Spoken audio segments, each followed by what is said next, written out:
Brides wearing white on their wedding day is a tradition that many of us take for granted. But have you ever wondered where this custom came from? Surprisingly, it's a relatively modern trend in the long history of weddings.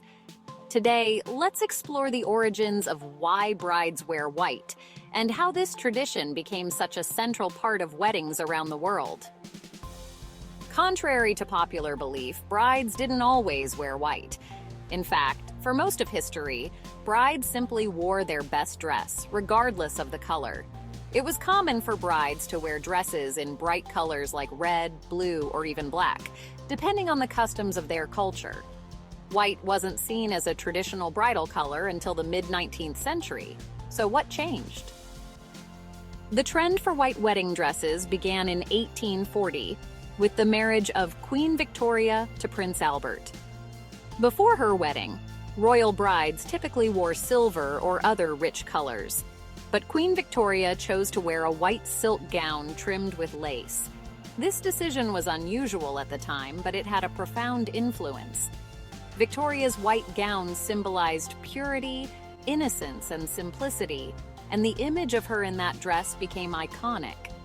After her wedding, women across Europe and eventually America began to copy her style, associating white with elegance and the ideal of bridal purity. Before Queen Victoria's influence, white was often considered an impractical color for dresses. It was difficult to keep clean, and most people couldn't afford a dress they would only wear once. However, as the Industrial Revolution progressed and mass production became more common, fabric became cheaper and more accessible, making it easier for women of all classes to adopt the white wedding dress trend. By the early 20th century, wearing white for a wedding had become a widespread symbol of purity, innocence, and new beginnings. The color white came to represent the bride's fresh start as she entered marriage, leaving behind her old life.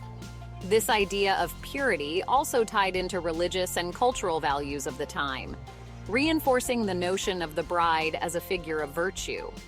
Today, while the symbolism of white as a sign of purity has faded for many people, the tradition of wearing white has continued, largely because it's seen as classic and elegant. In modern times, brides may choose white simply because it's part of the wedding aesthetic, a way to stand out and feel special on their big day. Even with more brides opting for colorful or non-traditional dresses, the white wedding gown remains an enduring symbol of the traditional wedding. And that's why brides wear white on their wedding day, a tradition that began with royalty and continues to symbolize elegance, celebration, and the start of a new chapter.